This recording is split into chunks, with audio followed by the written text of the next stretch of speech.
রাত আনুমানিক 11:30টার দিকে শুনশান কাঁচা রাস্তা দিয়ে ভ্যান চালিয়ে বাড়ির দিকে যাচ্ছে হারান। আকাশে চাঁদ থাকলেও কেমন যেন মৃত মানুষের চোখের মতো নিস্তেজ আর ফ্যাকাশে হয়ে গিয়েছে তার আলো। সেই সঙ্গে এক রাশ ক্লান্তি এসে ভর করেছে হারানের চোখেও। সারাদিনের কর্মব্যস্ততা শেষে সবেমাত্র বাড়িতে যাওয়ার ফুরসত মিলেছে তার, কিন্তু বিপত্তি ঘটল অন্য জায়গায়।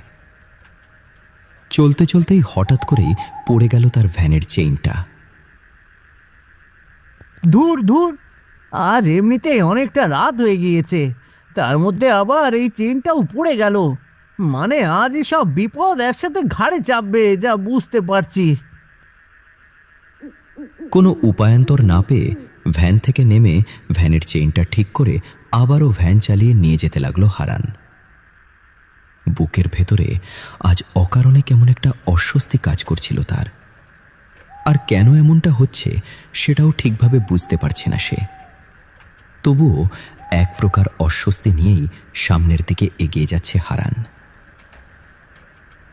কিছু দূর যেতেই হঠাৎ ভ্যান চালানো থামিয়ে দিয়ে থমকে দাঁড়ালো সে, কারণ রাস্তার পাশে ক্রন্দনরত চাহনিতে তার দিকে তাকিয়ে আছে দুজন যুবতী মেয়ে। এত রাতে তারা এই নির্জন রাস্তায় কি করছে আর কেন দাঁড়িয়ে দাঁড়িয়ে কাঁদছে সেটাই যেন বুঝতে পারছে না হারান। কি তো তোমরা কারা? আর তোমরা এই নির্জন রাস্তায় এভাবে দাঁড়িয়েই বা আছো কেন?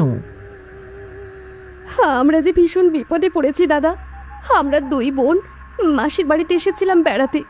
আমরা যে ভ্যানে করে আসছিলাম, মাঝ রাস্তায় সেই ভ্যানওয়ালা আমাদেরকে রেখে চলে গিয়েছে। আমরা এখন কিভাবে বাড়ি যাব কিছুই বুঝতে পারছি না দাদা। গৌরীর মুখে কথাটা শুনে ভীষণ কষ্ট লাগলো হারানের। আবার অপরদিকে সেই ভ্যানওয়ালার প্রতি রাগও হলো তার। দেখো কাণ্ড, এই ভ্যানওয়ালারও আক্কেলটা দেখো তো। যুবতী মেয়েদেরকে কেউ এমন মাঝ রাস্তায় ফেলে রেখে যায়? তা বোন, তোমরা কোথায় যাবে? আমরা ওই শ্মশান ঘাটের ওদিকে যাব দাদা, আমাদেরকে একটু নিয়ে যান না দাদা। শ্মশান ঘাটের নামটা শুনেই বুকের ভেতরটা ধড়াস করে উঠল হারানের, কারণ এই শ্মশান ঘাটটা নোয়াহাটি গ্রাম ও শিবপুরহাটি গ্রামের একদম মাঝামাঝি অবস্থিত। দুটো গ্রামের এই একটি শ্মশানঘাট হওয়ায় সমস্ত মৃতদেহের দাহ সম্পন্ন হয় এখানেই, যার ফলে ওই শ্মশানঘাটের রাস্তা দিয়ে রাতের বেলা মানুষজন খুব একটা চলাচল করে না ভয়ে। শ্মশান ঘাট? সে তো অনেক দূর আর ভীষণ ভয়ানক একটা জায়গা। আর আমার বাড়ি যাওয়ার পথটা উল্টো দিকে। এত রাতে ওদিকে যাই কি করে বলো তো বোন? দাদা, বোন বলছেন, অথচ বোনেদের এমন মাঝ রাস্তায় বিপদে ফেলেও রেখে যেতে চাইছেন। এমনটা করবেন না দাদা, এমনটা করবেন না। দয়া করে আমাদের একটু বাড়িতে পৌঁছে দিন। গৌরীর কথাটা যেন সরাসরি বুকে গিয়ে বিঁধল হারানের। সে আর কোনোভাবেই না করতে পারল না। আচ্ছা আচ্ছা, ঠিক আছে ঠিক আছে, চলো।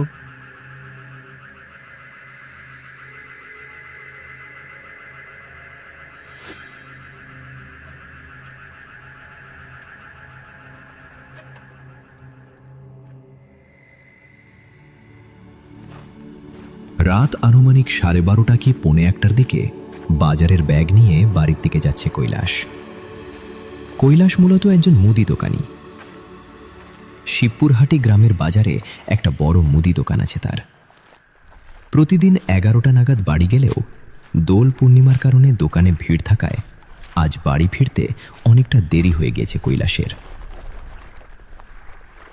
নির্জন রাস্তা হওয়ায় দ্রুত পা চালাচ্ছিল সে, আর দ্রুত হাঁটার কারণে কেমন ঝুনঝুন করে বাজছে হাতে ঝোলানো বাজারের ব্যাগটা। সামনেই তো শ্মশান ঘাটটা। ভগবান জানে ওই পথটা একা একা কিভাবে পেরিয়ে যাব। কি আর করা, ঠাকুরের নাম জপতে জপতে পথটা পেরিয়ে যেতে হবে। অন্যদিক তবু হরিশ দাদা থাকে, আজ তো কেউই নেই। মনের ভেতরে 7-5 ভাবতে ভাবতেই এগিয়ে যেতে লাগলো কৈলাস। হাঁটতে হাঁটতে হঠাৎ করেই সে থমকে দাঁড়ালো, কারণ তার থেকে 1.5 কি 2 হাত দূরে দাঁড়িয়ে আছে একজন মেয়ে। এই নির্জন রাস্তায় একা একটা মেয়েকে এভাবে দাঁড়িয়ে থাকতে দেখে ধক করে উঠল কৈলাসের বুকের ভেতরটা। কি কে তুমি? আর তুমি এত রাত এখানে দাঁড়িয়ে বা কেন আছো? কৈলাসের কথা শুনেই হা হা করে হেসে উঠল মেয়েটি। আমার কোনো বিপদ হয়নি, আমি তো তোমার জন্য এখানে দাঁড়িয়ে আছি। কিন্তু তুমি আসতে এত দেরি করলে কেন? আমার জন্য দাঁড়িয়েছিলে? কিন্তু কেন? আর আমি তো তোমাকে চিনিও না। আমাকে আর তোমায় চিনতে হবে না। আর এখানে দাঁড়িয়ে দাঁড়িয়ে কি সমস্ত কথা বলবে, নাকি যাবে আমার বাড়িতে? বলো বলো।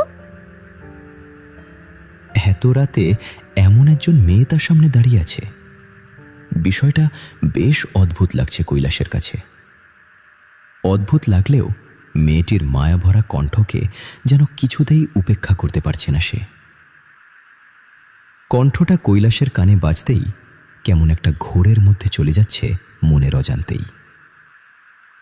আর সেই সুযোগে মেয়েটি কৈলাসের হাত টেনে ধরে হাঁটতে হাঁটতে চলে গেল শ্মশান ঘাটের দিকে।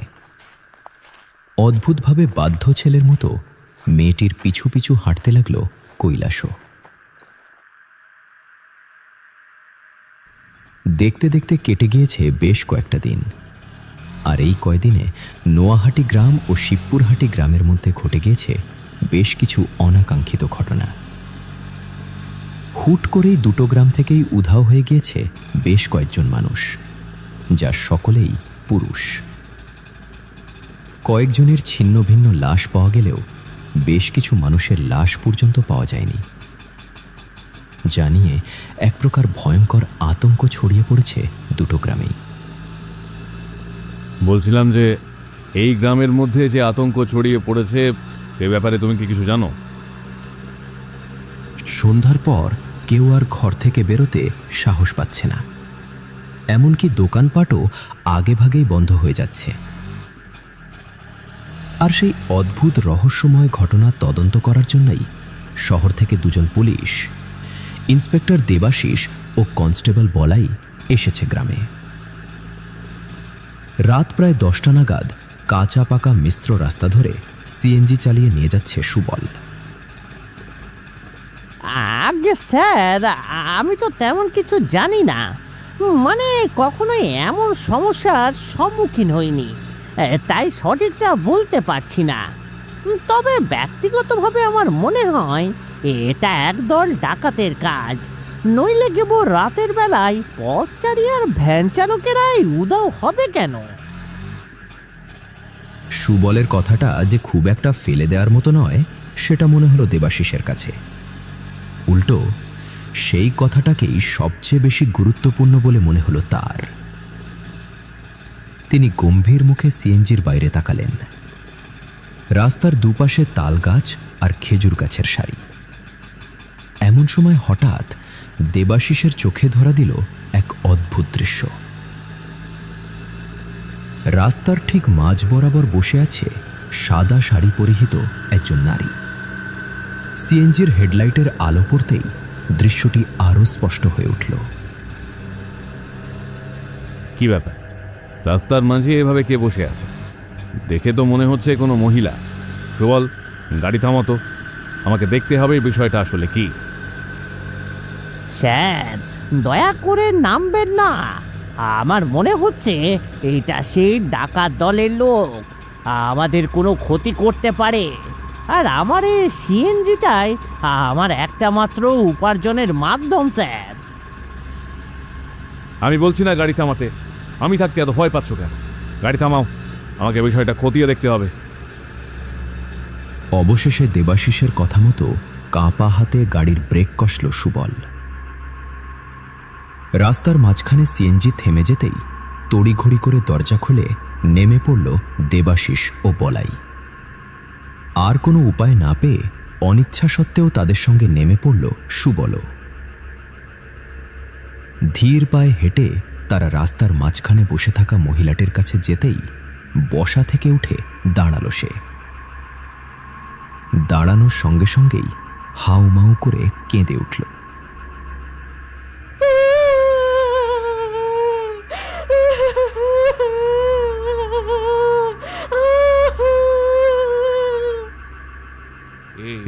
এ কি আপনার কি হয়েছে? কি হয়েছে আপনার? বলুন বলুন আমাদের। আর আপনি এভাবে কান্নাকাটি করছেন কেন? হাউমাউ করে কাঁদতে কাঁদতেই সুবলের পাশে গিয়ে দাঁড়ালো মেয়েটি এবং তার হাত চেপে ধরল।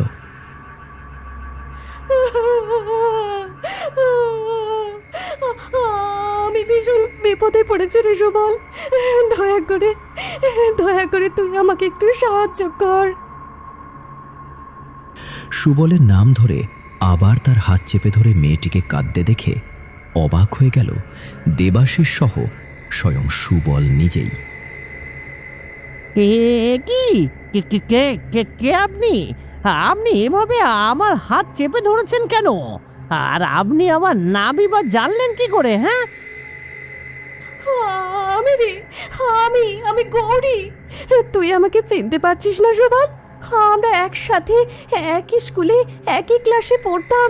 তুই আর আমি কতদিন এক টিফিন বাক্স থেকে টিফিন খেয়েছি, সব ভুলে গিয়েছিস সুবল? গৌরীর কথা শুনে এক প্রকার ঘোরের মধ্যে চলে গেল সুবল। কারণ সত্যি সত্যিই তো গৌরী নামের তার একজন বান্ধবী ছিল, কিন্তু সে তো দেখতে এমন ছিল না, কিছুটা অন্যরকম ছিল। বিষয়টা কেমন যেন সুবলের মাথার মধ্যেই গুলিয়ে যাচ্ছে বারবার। আর সুবলের পাশে দাঁড়িয়ে দাঁড়িয়ে অবাক হয়ে সবকিছু দেখছে ইন্সপেক্টর দেবাশিস। কি রে সুবল, তুই কি এখনো আমাকে চিনতে পারছিস না? তুই আমাকে একটু সাহায্য করবি না সুবল? আচ্ছা, সে আপনাকে সাহায্য না করলেও আমি করব, কিন্তু তার আগে তো আপনাকে বলতে হবে যে কি হয়েছে আপনার। এটা আমাদের ভীষণই ব্যক্তিগত বিষয় দাদা, আমি আপনাকে বলতে পারবো না। দয়া করে আপনি এখান থেকে চলে যান। আমার অসুবিধে আর বিপদের কথাটা আমি একমাত্র সুবলকেই বলতে পারবো, কারণ সে আমার ছোটবেলার বন্ধু। বল না সুবল, বল না, তুই কি তোর ছোটবেলার বন্ধুকে একটু সাহায্য করবি না? চল না সুবল, চল না আমার সাথে। ওই ওদিকটা একটু চল না আমার সাথে, ওখানে গেলেই বুঝতে পারবি আমার কি হয়েছে। গৌরীর কান্নাকাটি আর ছোটবেলার বন্ধুত্বকে কিছুতেই অগ্রাহ্য করতে পারল না সুবল। আর কোনো কথা না বলে একজন বাধ্য ছেলের মতো গৌরীর পিছু পিছু হেঁটে একটা জঙ্গলের দিকে চলে গেল সে। বিষয়টা যতটা সহজে মেনে নিয়েছে সুবল, ততটাই কঠিন আর রহস্যজনক মনে হচ্ছে ইন্সপেক্টর দেবাশিসের কাছে। তাই গৌরী তাকে চলে যেতে বললেও কিছুতেই সেখান থেকে সরে গেলেন না তিনি। বিষয়টা আমার কাছে খুব একটা সুবিধের ঠেকছে না বলাই, চলুন আমরা ওদের পিছু করি।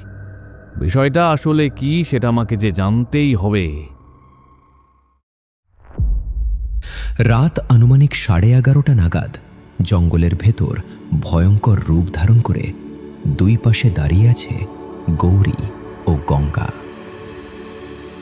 তাদের দুজনের মাঝখানে একটা গাছের সঙ্গে হাত পা বাঁধা অবস্থায় দাঁড়িয়ে আছে সুবল। নোয়াহাটি আর শিবপুরহাটিতে যে ভয়ানক পিশাচীয় ঘটনা এতদিন ধরে ঘটছিল,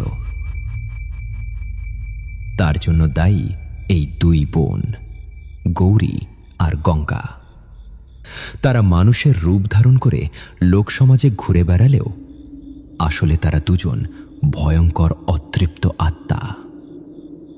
রাতের অন্ধকারে শিকার ধরে জঙ্গলে বা শ্মশানে নিয়ে এসে তাদের রক্ত চুষে খাওয়াই তাদের কাজ। তুমি তো বললে যে তুমি আমার ছোটবেলার বন্ধু, তাহলে তুমি আমাকে এভাবে বেঁধে রেখেছো কেন? হ্যাঁ, কি করেছি আমি? আমাকে ছেড়ে দাও, দয়া করে আমাকে যেতে দাও এখান থেকে, আমাকে ছেড়ে দাও।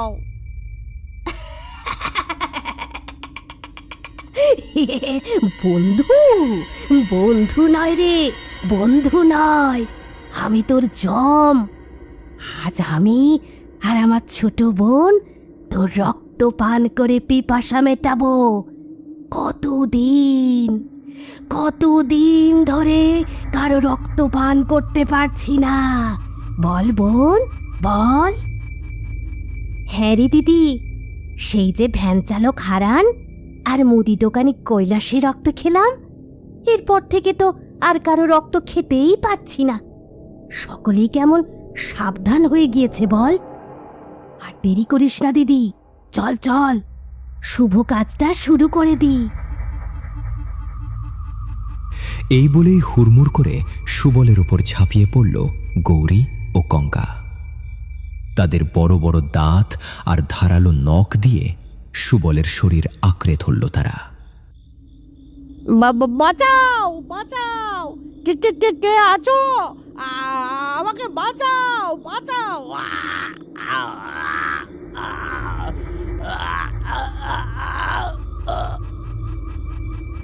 চিৎকার করতে করতেই নিঃশ্বাস বন্ধ হয়ে একদম নিস্তেজ হয়ে পড়ল সুবল। কিন্তু তখনও তাকে ছাড়ল না গৌরী আর গঙ্গা। চুকচুক করে তার দেহের সমস্ত রক্ত চুষে খেতে থাকলো তারা। এমন সময় জঙ্গলের অন্ধকার ভেদ করে সেখানে এসে উপস্থিত হল দেবাশিস ও বলাই। বলাইয়ের হাতে থাকা টর্চের আলো গৌরী আর গঙ্গার উপর পড়তেই স্পষ্ট হয়ে গেল তাদের রক্তে ভেজা মুখ। সুবল, এ কি অবস্থা হয়েছে সুবলের? আর তোমরা সাবধান, সাবধান বলছি।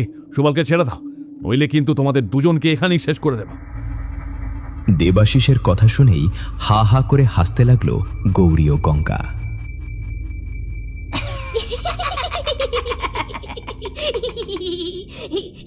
দিদি, দিদি, এই লোকটা কি বলছে শোন, সে নাকি আমাদেরকে মারবে।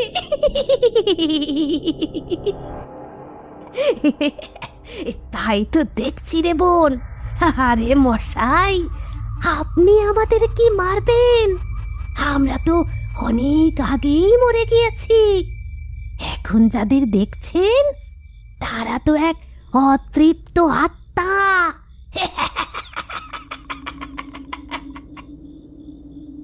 কথাটা শোনা মাত্রই কেমন ভরকে গেল ইন্সপেক্টর দেবাশিস। তারা যে মানুষ নয় সেটা যেন কিছুতেই বিশ্বাস করতে পারছে না সে। অতৃপ্ত আত্মা? কিন্তু তোমাদের এই অবস্থা হলো কি করে? আর কে মেরেছে তোমাদের? আমরা শহর থেকে এই গ্রামে মাসির বাড়িতে এসেছিলাম বেড়াতে। আমরা দুইজন গ্রাম বাংলা আর বাংলার সংস্কৃতি ভীষণ ভালোবাসি, আর সেজন্যই মাসিকে বলে দুজনেই বেরিয়ে পড়ি গ্রাম দেখতে। পুরো গ্রাম ঘুরতে ঘুরতে আমাদের বেশ রাত হয়ে যায়। আমরা মাসির কাছে শুনেছিলাম যে এই গ্রামে নাকি একটা বেশ জাগ্রত মন্দির আছে। তো আমরা দুই বোন সেই মন্দিরের মা কালীকে দর্শন করে বাড়ি ফিরব বলে সেখানে যাই। আর গিয়ে দেখি কিছু লোকজন গ্রামের মোড়লের কথায় মন্দিরটা ভাঙছে। আমরা তাদের কাজে বাধা দিতে গেলে আমাদের মেরে ফেলে রাতের আঁধারেই আমাদের শ্মশানে নিয়ে গিয়ে পুড়িয়ে ফেলে। আর সেজন্যেই আমরা আমাদের মৃত্যুর প্রতিশোধ নেবার জন্য আত্মা হয়ে এই গ্রামে ঘুরে বেড়াচ্ছি। গৌরীর মুখে এই করুণ কাহিনী শোনার সঙ্গে সঙ্গেই চমকে উঠল দেবাশিস ও বলাই। এই পরিস্থিতিতে এখন কি করা উচিত সেটাই যেন মাথায় আসছে না দেবাশিসের। তবুও পরিস্থিতি নিয়ন্ত্রণে আনার জন্য নিজেকে স্থির রাখল সে। তোমাদের সাথে যে অন্যায় হয়েছে তা সত্যি এক জঘন্য অপরাধ। আমি কথা দিচ্ছি, তোমাদের প্রতি হওয়া অন্যায়ের প্রতিশোধ আমি নেব। আমি নিজে মোড়লকে থানায় নিয়ে যাব। তোমরা শুধু আমাকে কথা দাও, তোমরা আর কাউকে কিচ্ছু করবে না। রাতের ঘটনার পর থেকেই একরকম অস্থিরতায় ভুগছিলেন ইন্সপেক্টর দেবাশিস। তাই দিনের আলো ফুঁকতেই আর এক মুহূর্ত দেরি না করে মোড়লের বাড়িতে চলে যান তিনি। কোনো কিছু বলার সুযোগ না দিয়েই তার হাতে হাতকড়া পরিয়ে টানতে টানতে রাস্তা দিয়ে নিয়ে যাওয়া হলো তাকে। নোয়াহাটি গ্রাম আর শিবপুরহাটি গ্রামের মাঝামাঝি শ্মশানের সীমানার কাছে এসে থমকে দাঁড়ালো তারা, কারণ তাদের সামনে নেই ভয়ঙ্কর রূপে দাঁড়িয়ে আছে গৌরী ও গঙ্গা। এই দেখো, আমি তোমাদের প্রতি হওয়া অন্যায়ের প্রতিশোধ নিয়েছি। আমি আমার দেওয়া কথা অনুযায়ী এই শয়তান মোড়লকে ধরে নিয়ে যাচ্ছি থানায়। এবার তোমরা তৃপ্ত হবে নিশ্চয়ই। তৃপ্ত? আমরা তৃপ্ত হব তখনই যখন ওই শয়তানটাকে আমরা নিজেরাই শাস্তি দিতে পারবো। এই বলেই দেবাশিসকে আর কিছু বলার সুযোগ না দিয়েই মোড়লের উপর ঝাঁপিয়ে পড়ল গৌরী ও গঙ্গা। নিজেদের প্রতি হওয়া অন্যায়ের প্রতিশোধ নিতে তারা এতটাই তীব্র ও অশান্ত ছিল যে চারপাশের কারও নিষেধই মানল না। দুদিক থেকে তাদের ধারালো দাঁত বসিয়ে দিয়ে চুকচুক করে রক্ত চুষে খেতেই মাটিতে লুটিয়ে পড়ল সেই অসাধু ও লোভী মোড়ল। আজ থেকে আমরা মুক্ত, আমরা মুক্ত। আমাদের প্রতি হওয়া অন্যায়ের শাস্তি আমরা নিজেরাই নিয়েছি। আর কোনো কষ্ট নেই আমাদের, কোনো কষ্ট নেই, কোনো কষ্ট নেই।